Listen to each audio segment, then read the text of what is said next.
Es otro tema.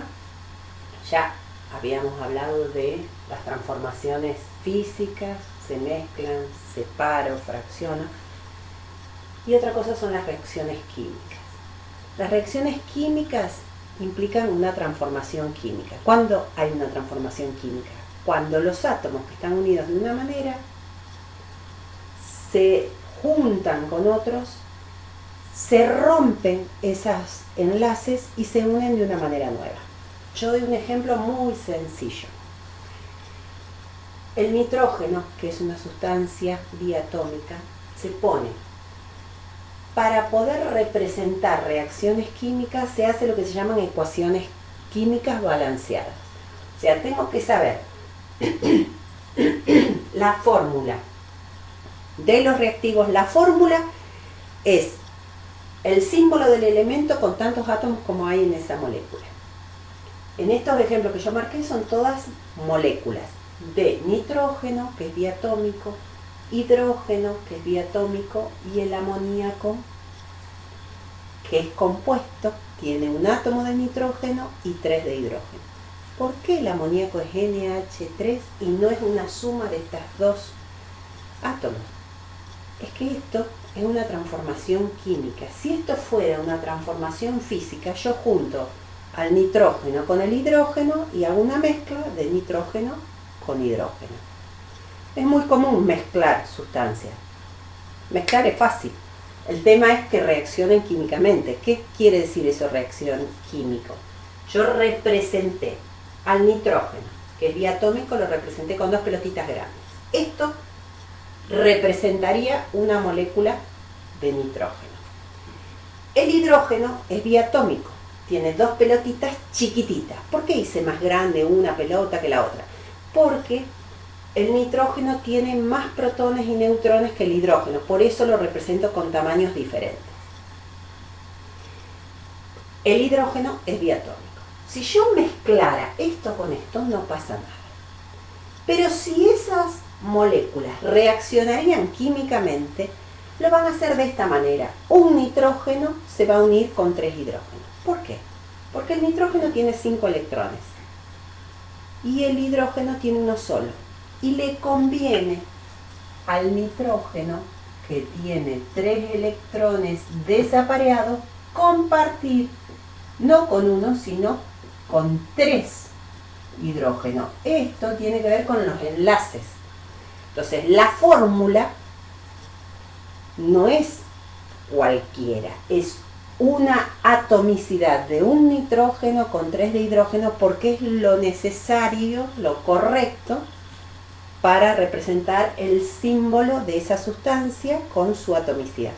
O sea, esta fórmula NH3 es una fórmula que tiene que ver con los enlaces. No es que tenemos que hacer todos los enlaces para escribir la fórmula. Van a ver que en la mayoría de las ecuaciones van a marcar la fórmula de los reactivos y la fórmula de los productos. ¿Qué es esto de reactivo y qué es esto de producto? Reactivos son las sustancias que van a reaccionar, son las sustancias que tengo antes de la reacción, y los productos son las sustancias que se van a formar después de la reacción. Esta flecha lo que me indica es que esos átomos que estaban unidos de una manera se unieron de una manera diferente. Esta flecha me dice el antes y el después de la reacción química. Y yo puse estos numeritos. ¿De dónde viene esto? Esas ecuaciones tienen que estar balanceadas. Balanceadas es indicar la cantidad correcta de átomos necesarios para que me den productos. El nitrógeno es biatómico y el amoníaco tenía un solo átomo de nitrógeno. Puse un 2 porque no puedo inventar yo, no le puedo poner un 2 acá porque la fórmula no tiene 2 nitrógenos, tiene uno solo. Puse un 2 para indicar que correctamente había 2 átomos de nitrógeno. Ese 2 afectó también al hidrógeno, me queda 2 por 3, 6 hidrógenos. Puse un 3 por 2, 6. Entonces, este dibujito mío, tengo 2 átomos de nitrógeno, terminé armando 6. ¿Y qué es lo que pasa? Esto se va a romper. Ese nitrógeno se va a juntar con 3 hidrógenos y me formó una molécula de amoníaco. El otro nitrógeno se juntó con los otros 3 átomos de hidrógeno para formar otra molécula de amoníaco. Por lo tanto, antes de la reacción, yo tengo una molécula de nitrógeno y 3 moléculas de hidrógeno. ¿Qué es lo que necesito? Para que me forme 2 moléculas de amoníaco. Entonces, lo que hicimos es el balanceo, balancear antes y después tengo que tener la misma cantidad de átomos de cada clase. Pero estos átomos se unen de una manera diferente. Entonces, estos que estaban formados por 2 átomos se rompieron y se juntaron formando 4 átomos. 1 grande, 3 chiquitos, son 4. Por lo tanto, antes tenía 4 moléculas, después me formó 2. No es que perdí moléculas, no se pierden moléculas, no se pierde volumen, no se pierde nada. Lo que pasa es que esos átomos están unidos de una manera nueva. Hay muchísimas reacciones químicas, yo puse este ejemplo sencillo como para que vean que cada ecuación va a tener fórmulas de reactivos, productos. Esas fórmulas tienen que ver con el enlace, no es una suma, por eso esto no es mezcla, es reacción. Se va a romper, se va a unir de una manera nueva y hay muchísimos tipos de reacciones. O sea, una cosa es saber la fórmula, que hay 500.000 inorgánicas, 6 millones orgánicas. Además, las mezclas y además las reacciones. O sea, las reacciones son un montón. Fulano puede reaccionar con mengano o con sultano o con perengano. Entonces yo tengo muchísimas reacciones químicas que puedo establecer. Yo ahora voy a poner algunas clasificaciones, una manera de clasificar las reacciones químicas. Y hay reacciones químicas que se observan por una ecuación balanceada y vamos a ver cómo puedo clasificar esto.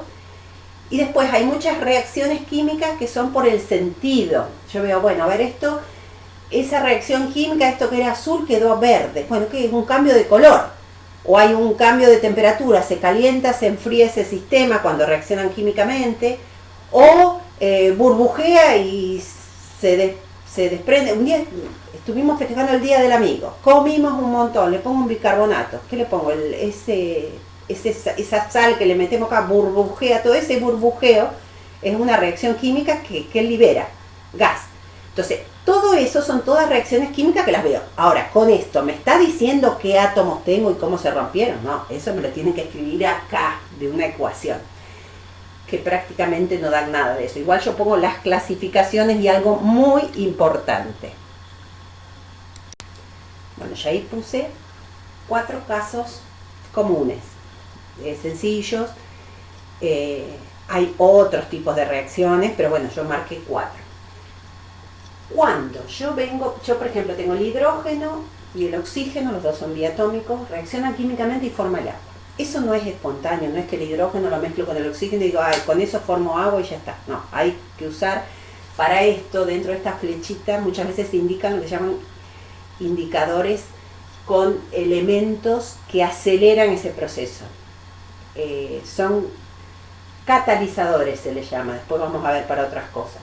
Los catalizadores son muchas sustancias o sistemas que se tienen que aplicar para que se produzca la reacción, si no, no hay reacción. Bueno, no importa esto. El hidrógeno con el oxígeno forma el agua, yo esa ecuación lo balanceé, como tenía 2 átomos de oxígeno y acá había uno solo, pongo un 2, yo al agua no le puedo poner otra fórmula. Al poner este 2 me afectó al hidrógeno y le pongo acá. Vengo de sustancias simples y me formó una sustancia compuesta. Cuando pasa eso, vengo de sustancias más sencillas y me dio sustancias más complejas, eso se llama combinación o síntesis. Por ejemplo, la glucosa, que es una sustancia compleja, viene por síntesis, de alguna manera, del dióxido de carbono y el agua. El dióxido de carbono que hay en el aire y que deberíamos tener menos, y el agua, que está, el vapor de agua que está dando vuelta, ellos reaccionan químicamente para formar la glucosa. ¿Dónde se hace? Son las plantas. ¿Qué utilizan? Hacen fotosíntesis. Síntesis quiere decir eso, sustancias más sencillas, el dióxido de carbono, el agua son sustancias sencillas. En la fotosíntesis, o sea, se sintetiza la glucosa de esta manera. pero ese fito es porque lo hace fotosíntesis. Ese foto es porque necesita la luz. Si no hay luz que viene del sol, a veces no se produce la síntesis. Bueno, eso es circunstancial. Entonces vengo de sustancias más sencillas y me dieron una más compleja, se llama combinación o síntesis. La descomposición es al revés. Vengo de sustancias más complejas y me da sustancias más sencillas. Por ejemplo, a partir del agua, por electrólisis, un aparato especial que se puede producir, no es que yo el agua la caliento y me va a dar hidrógeno y oxígeno, el agua hierve. Pero con un aparatito puedo producir hidrógeno y oxígeno. Eso es una descomposición. O vengo de una sustancia simple y una compuesta. Yo acá vengo del zinc sólido y reacciona con el ácido clorhídrico acuoso, disuelto en el agua. Tiene que estar en el agua. Esto es importante. Eso es re importante, pero no es que ustedes lo tienen que saber. Generalmente en las ecuaciones están escritas el estado en que se encuentra cada sustancia. Entonces, ese ácido, como está disuelto en el agua, va a reaccionar con el zinc con algún catalizador. ¿Qué es lo que hago? Voy a desplazar el hidrógeno, libero hidrógeno y reemplacé al hidrógeno por cloro. Entonces, acá se me va a ir el hidrógeno y el zinc va a reaccionar con el cloro y me va a formar el cloruro de zinc, que va a estar disuelto en el agua y va a desprender el hidrógeno, que como es gaseoso se va a escapar. O sea, en la ecuación no me dice nada, pero si se produce en un trabajo experimental me voy a dar cuenta que desprende, o que cambia el color, o que se calentó el sistema. Eso no se ve en la ecuación, eso me lo tienen que decir. O metátesis. ¿Cuándo es metátesis? Cuando vengo de una sustancia compuesta y de una compuesta, lo que hago es reemplazar una por la otra y la otra por el una. ¿Qué hice? Cambiar metal por metal. Esta sal, que es el nitrato de plata, disuelta en el agua, el cloruro de sodio disuelta en el agua, reaccionan químicamente y me da el cloruro de plata que no se va a disolver y va a formar un precipitado que se va al fondo. Es otro tipo de reacción química. Digo, eso estaba disuelto, lo mezclé y ¡pum!, se me fue al fondo. No porque no es porque le puse más de lo que corresponde, es porque reaccionan químicamente y me forman una sal que no se disuelve en el agua. Y por eso se me fue al fondo. Los cloruros se disuelven en el agua, pero el de plata, estoy hablando de la plata, del oro, del plomo, son metales pesadísimos, entonces no se disuelven mucho. Y esto es una sal que sí se va a disolver. Entonces, estas son reacciones químicas. Hay muchísimas reacciones químicas. Para las reacciones químicas tengo que tener una ecuación balanceada. ¿Qué es lo que tengo bien claro? Los reactivos es lo que tengo antes de la flecha, el producto es lo que tengo después de la flecha. No todas las reacciones están totalmente desplazadas hacia la derecha. A veces la reacción no termina, el producto se vuelve a juntar y me da reactivo. O sea, hay muchísimos tipos de reacciones químicas. Yo de todo esto lo que les quiero explicar bien es que cuando hay una reacción química, además de ver si es combinación, descomposición, síntesis o lo que sea, un ejemplo muy común es una combustión. La combustión es un combustible. ¿Qué son combustibles?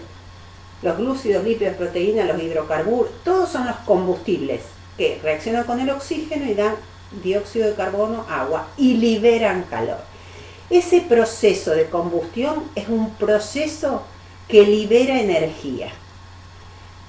No todas las reacciones son de ese estilo, pero es una reacción muy importante. Pueden ocurrir que esas reacciones químicas, de todos los ejemplos que a mí me dan, puede ser que esa reacción química libera energía o absorbe energía. Depende del sistema. Entonces, esto es muy importante. El proceso de energía también es importante. En una reacción química, lo que yo dibujo es la fórmula de la sustancia, se rompen, se una de una manera nueva, me da moléculas. Lo que no me dice acá y no aparece es si esa reacción libera o gana energía. ¿Y por qué digo que va a dar algo? Porque cuando los átomos se unen, tienen una energía. Esa energía se llama entalpía. esta sustancia está formada por enlaces. Cada enlace tiene una entalpía determinada, una energía determinada. Hay que ver, ¿quién tiene más energía? ¿Lo que tenía antes de la reacción o lo que tenía después de la reacción? En cualquier reacción química hay diferencia de energía. O sea que además de producir productos, cambia la energía. Entonces, voy a hacer un gráfico, dos gráficos de una reacción que libera y una reacción que gana energía. Hay procesos que son bastante complejos, no es necesario que sepan tantas cosas, pero vamos a ver cómo podemos hacer lo más sencillo posible entender qué es esto de la entalpía.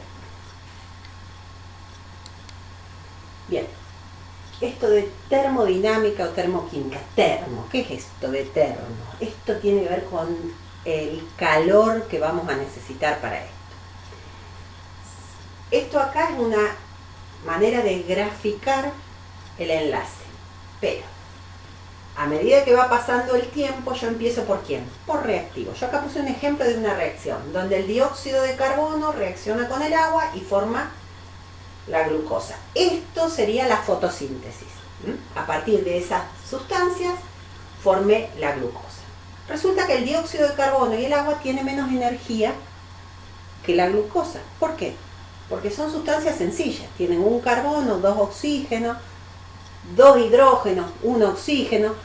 Esas sustancias más sencillas tienen menos energía, menos entalpía que las sustancias más complejas, las que tienen 6 carbonos, 12 hidrógenos, 6 oxígenos. Esto tiene muchísima energía. Por lo tanto, yo grafico, en lugar de escribir la ecuación balanceada, hice la ecuación balanceada cambiando temperaturas y energía. O sea, empiezo por el dióxido de carbono y el agua con menos energía, o sea, la entalpía es menor. Esto es la entalpía del reactivo, que es menor a la entalpía de los productos, que es lo que se formó. Entonces, antes tengo reactivo, después tengo producto. Voy a tener una diferencia de entalpía. Este delta es la variación de entalpía. Para no confundir siempre, los científicos lo hicieron de esta manera. La variación de entalpía siempre es la de los productos, la entalpía, la energía de los productos, menos la de los reactivos. Entonces, esta variación es un valor de entalpía mayor que la de los reactivos. Entonces, el valor de esto menos el valor de esto me va a dar positivo. Sí o sí, porque tengo más energía acá que acá. Esa variación me da positivo. ¿Tengo que saber el valor de entalpía? No, ni sabemos, tenemos que buscar en la tabla, que sí tengo esa herramienta, lo que pesa cada sustancia, pero no puedo saber qué energía tengo. Los científicos miden la entalpía de cada sustancia que existe en la naturaleza. Y esta entalpía, esa variación, lo indicamos. Entalpía es la palabra, se escribe con H, no es con H la palabra, pero se usa con H, y esa H significa entalpía, que no se pone la H. Bueno, esa variación de entalpía tiene un cerito arriba. Ese cerito de arriba quiere decir que esto se mide en condiciones estándar. O sea, ese cero no es carga, no es nada. Eso me quiere decir que ellos lo miden en condiciones específicas. Bueno, esa variación me dio positiva. Cuando yo vengo de una sustancia de menor energía a formar una sustancia de mayor energía, ese proceso se llama proceso endotérmico. Endotérmico. Por eso hablo también del termo, porque térmico, y es endo. Absorbo energía, esa variación me dio positivo porque necesité ganar energía para formar ese producto. Supongamos que fuera al revés. En lugar de sintetizar y formar la glucosa, yo parto por la glucosa, comí algo con glucosa, con azúcar, va a reaccionar con el oxígeno, me va a formar dióxido de carbono. ¿Qué va a hacer? Esa energía que estaba, la entalpía el reactivo ahora va a ser la glucosa, es el que va a reaccionar. Este tiene mucho más energía que los productos. Los productos son más sencillos, tienen más energía, el reactivo que el producto. Esa variación sigue siendo la entalpía del producto menos la del reactivo. Pero este valor es más chico que este. Supongamos que este vale 2 y este vale 5. 2 menos 5 me va a quedar menos 3. Entonces esto me va a quedar negativo. Cuando esa reacción, ese delta H que me dieron como dato, quedó negativo, quiere decir que esa reacción es exotérmica.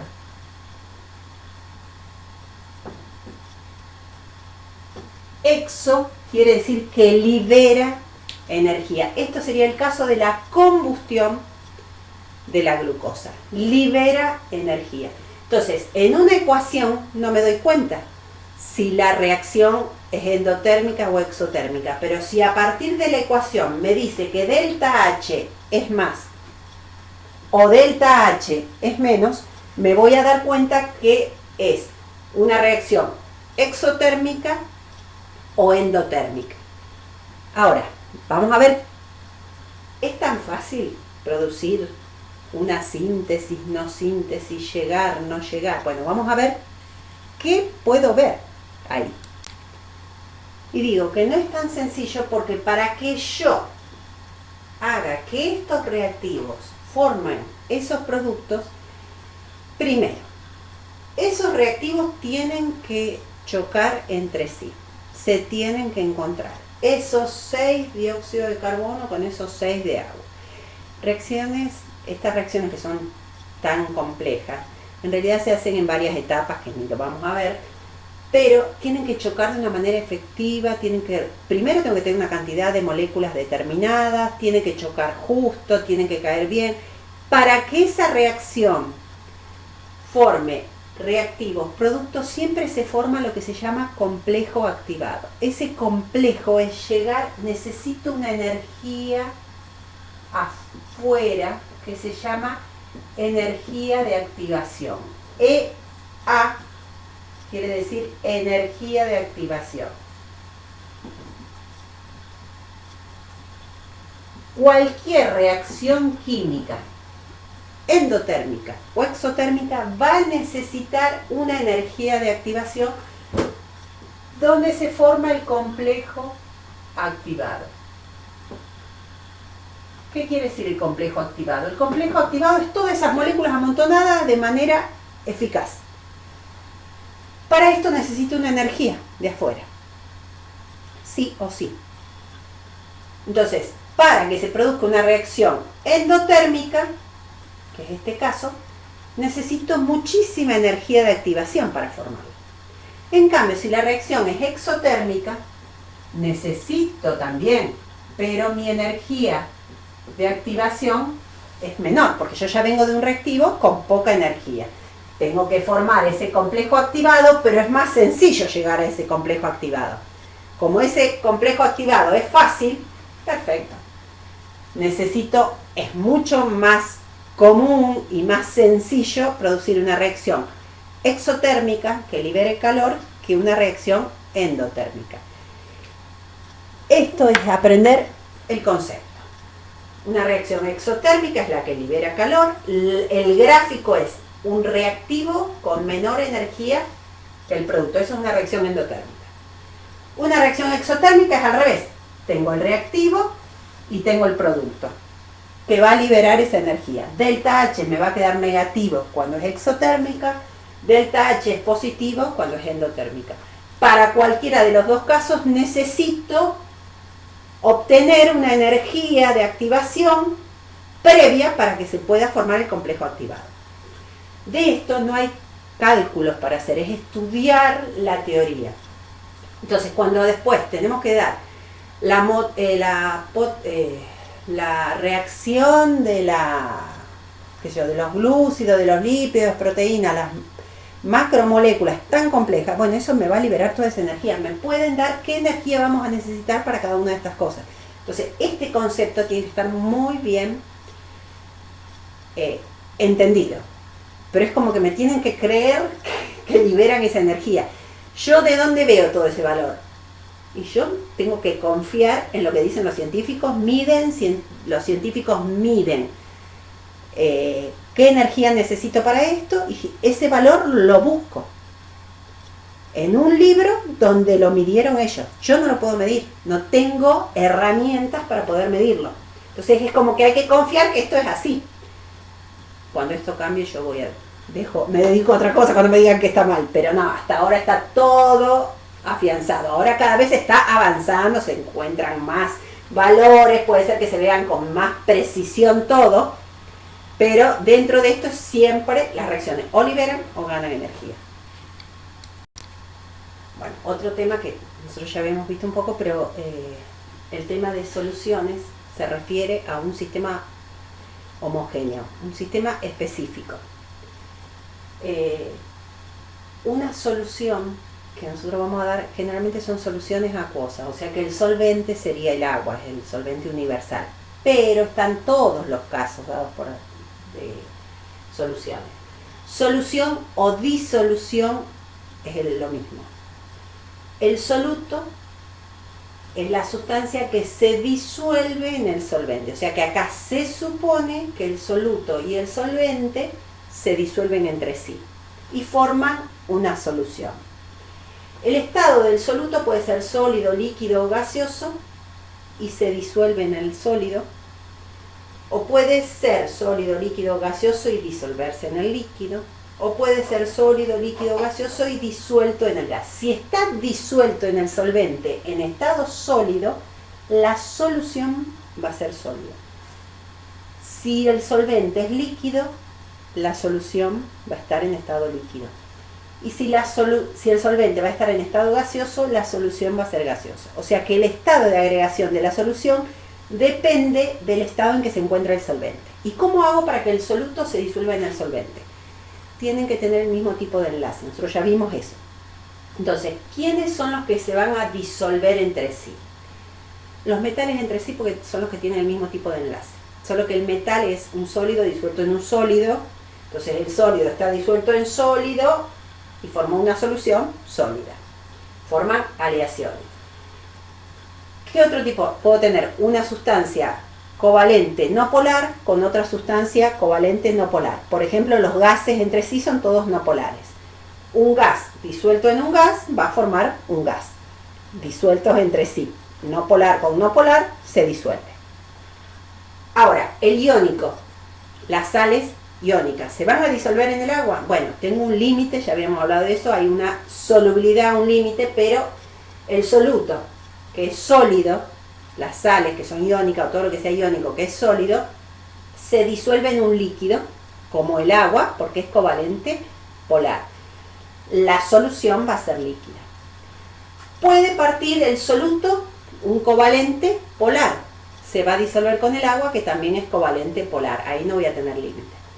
Entonces, si la sustancia es covalente polar y el otro es covalente polar, se van a disolver. Si el soluto es covalente no polar y el solvente es covalente no polar, se van a disolver. Ahora, si es covalente polar y el otro es covalente no polar, no se van a disolver nunca. Por lo tanto, esta cuestión de formar una solución tiene que ver con el tipo de enlace. Esa solución, el solvente que nosotros vamos a dar es el solvente universal, es el agua. El agua es covalente polar. ¿Y quién se va a disolver en el agua? Las sales, que son iónicas, y el alcohol o algunas sustancias covalentes polares. Por lo tanto, cuando se disuelven forman dos tipos de uniones en el soluto. El soluto puede ser iónico o puede ser covalente polar. Depende de eso, podemos tener dos clasificaciones o dos tipos de manera de disolverse.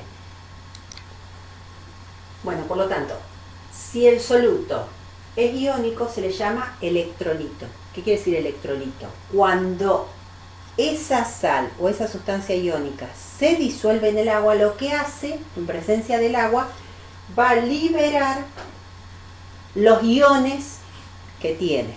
Entonces, el cloruro de sodio, al disolverse en el agua, me va a dar el catión sodio y el anión cloruro. Cuando tengo el bromuro de calcio, voy a liberar el catión calcio y los dos aniones bromuro. Entonces, cuando son electrolitos, el tema que por ahí trabajan con los equivalentes. ¿Cuántos equivalentes hay? Los equivalentes son las cantidades de hidrógeno si es un ácido, la cantidad de OH si es una base, eso no lo vieron, la cantidad de cargas libera esa sal. En cambio, si la sustancia es un enlace covalente polar que se va a disolver en el agua, es no electrolito, no se va a ionizar nunca porque es covalente. Entonces, al disolverse en el agua, lo que va a hacer es mantener la molécula como antes. Esto era una molécula, acá me quedó como molécula. Esto no es molécula, esto es un cristal de iones positivos, negativos. Ese cristal, al disolverse en el agua, se va a romper, se rompe y me liberan los iones. No es que tengo que saber la forma, esto es medio de teoría.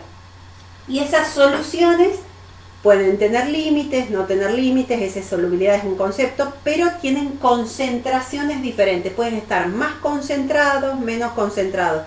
Se trabajan con unidades, algunas son unidades físicas, otras son unidades químicas, o sea, son concentraciones ya a nivel más científico.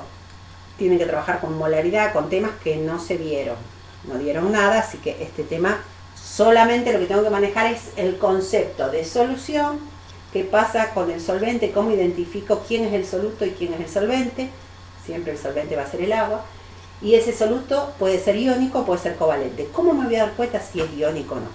Si está con el metal, va a ser iónico seguramente. Si no hay metal, seguramente va a ser covalente. Entonces ese concepto, a menos que les dé justo una excepción, no creo, entonces me voy a dar cuenta enseguida si actúa como electrolito o no. Bueno, este tema, más que nada es el concepto básico.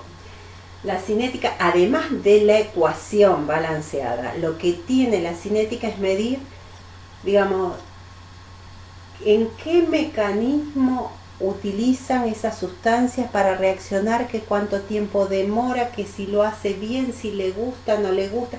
O sea, todo un proceso que en la ecuación no se ve. Y eso lo miden también los científicos. ¿Qué es lo que va a pasar? En cualquier reacción química, lo que va a pasar es que yo tengo cierta cantidad de reactivos que empieza a disminuir y se empiezan a formar productos. Entonces, al principio yo tenía un montón de moléculas de hidrógeno y de yodo. Para que el hidrógeno y el yodo reaccionen, yo representé esta molécula, estas moléculas sí o sí tengo que tener ciertas condiciones para que se produzca la reacción. Primero, tienen que chocar. Si se junta el hidrógeno con el hidrógeno, no pasa nada. Si se junta el cloro con el cloro, no pasa nada. Si se junta el yodo con el yodo, no pasa nada. Ahora, si se juntan, chocan el hidrógeno con el yodo, tengo posibilidades. ¿Ya tengo la seguridad? No, porque hay otro factor que influye, es cómo chocan, de qué manera. Yo lo junto, las pelotitas chiquititas con las grandes, de esta manera. Eso, ¿qué pasa? No se va a romper, no se desune el hidrógeno con el otro hidrógeno, ya está unido, no choqué esta parte. En cambio, si choca de esta manera, yo lo que puedo hacer es romper esto. Puedo hacer que choque esto con esto. Esta manera de representarlo sí hace una reacción eficaz. En cambio, de esta manera no es eficaz. Vuelvo a lo de antes. Entonces, tengo que saber el choque, la manera en que chocan, y después tengo que tener la energía necesaria para que reaccionen. Porque si no, si estos se están moviendo muy despacio, que ni se chocan, que no caen juntos, Suponete que se juntan eficazmente, pero no tienen energía. No tengo fuerza para dar. No puedo romper. Entonces necesito 3 condiciones. Eso lo miden los científicos. O sea, la ecuación, me dan los reactivos, me dan los productos, eso no me dice nada. La cinética lo que hace es medir la velocidad en la que se produce la reacción. ¿Qué es lo que me va a pasar? Va a pasar el tiempo y va a ir bajando la velocidad de los reactivos, porque cada vez me van a quedar menos reactivos y empieza a aumentar la velocidad de la reacción de los productos. Entonces, disminuye la concentración de los reactivos, por lo tanto disminuye su velocidad de reacción y empiezan a formarse productos. Se va aumentando la concentración de los productos, por lo tanto su velocidad empieza a aumentar. Tengo la reacción. ¿Qué factores influyen en la velocidad de la reacción?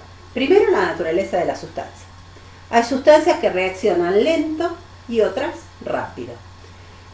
Yo le quiero tirar un pedacito de sodio al agua, explota, revienta, todo. Es una reacción rápida. ¿Por qué? Porque el sodio es muy explosivo. Se oxida con mucha rapidez, enseguida.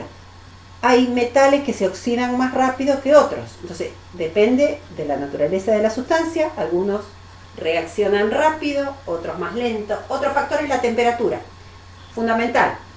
La temperatura hace que el proceso se acelere, porque si yo caliento este sistema, las moléculas se van a mover más rápido. Al moverse más rápido tengo más posibilidades de que se junten, que choquen y se rompa y me formen moléculas nuevas. Así que la temperatura es otro factor que influye. Concentración.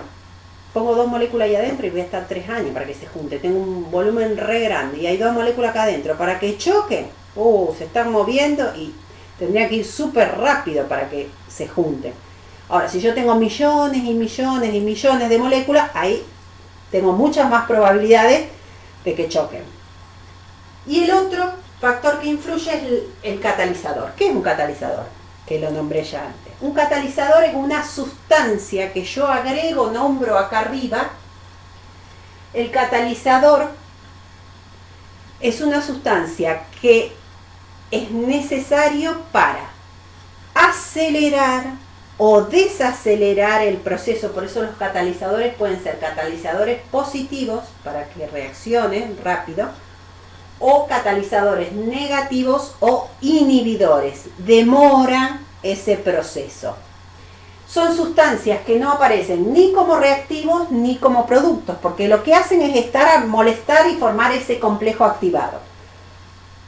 Ese catalizador no aparece en la ecuación, se pone arriba del símbolo. Tengo que saber el catalizador, si me lo dan también, eso me lo ponen como dato, yo no puedo acordarme de todos los catalizadores que se usan para todas las reacciones químicas. Tengo que saber las 500.000 sustancias inorgánicas, las 6 millones de compuestos orgánicos, las concentraciones, propiedades intensivas de todas las sustancias, saber su entalpía de cada una, si la reacción es exotérmica, endotérmica, si la reacción es eficaz, no eficaz, si cuál es. Imposible. O sea, hay mucha información que me lo dan. No puedo saber todo, a menos que mi cabeza fuera una computadora. En la computadora probablemente podemos buscar qué catalizadores se usa para la reacción entre el hidrógeno y el yodo. Yo no me acuerdo cuáles son los catalizadores. Bueno, todas estas reacciones químicas es muy importante. Una cosita que les quiero aclarar de todo esto, que tiene que ver con lo de la entalpía, que nosotros ya habíamos visto.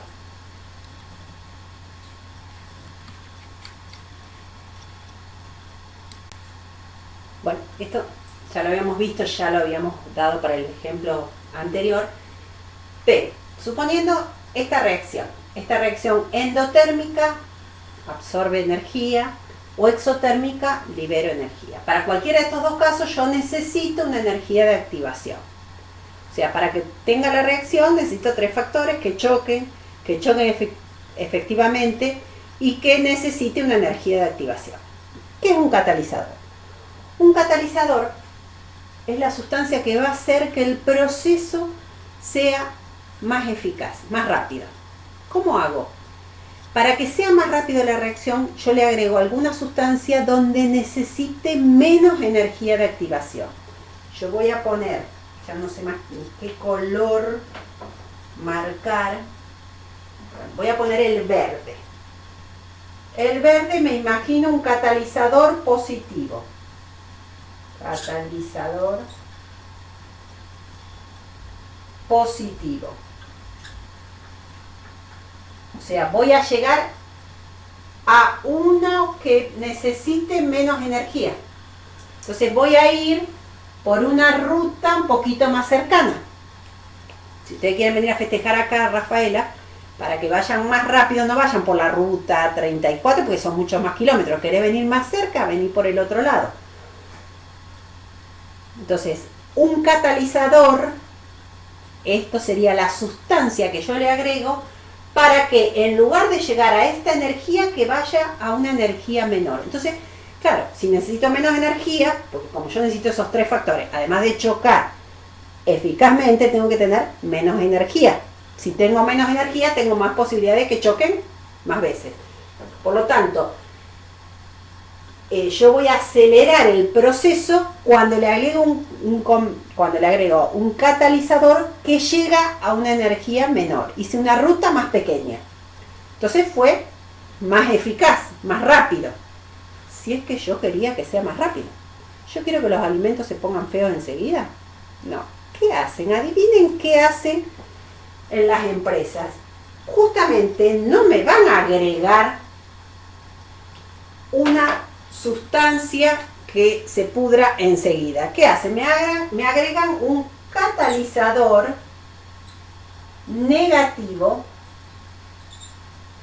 o inhibidor. ¿Qué hace? Para ir por una ruta mayor, yo necesito mucha más energía de activación. Entonces le agrego una sustancia que vaya por una ruta mucho más larga, necesito mucha más energía, por lo tanto tengo menos posibilidad de que choque, me va a formar la reacción mucho más lenta. Entonces necesité, al agregarle el catalizador inhibidor o catalizador negativo, lo que hago es que llegue a un complejo activado con más energía, entonces necesito más tiempo para que se produzca la reacción. Eso es muy importante. El catalizador es una sustancia que no aparece ni como reactivo ni como producto, que me acelera o me inhibe las reacciones. Este mecanismo de llegar a la energía de activación, que ya lo habíamos visto, es perfecto. ¿Qué es lo que hace el catalizador? Usar una ruta más corta o más larga, depende de cuál es la intención. Bueno, espero que esté claro. Esto sería la clase 3.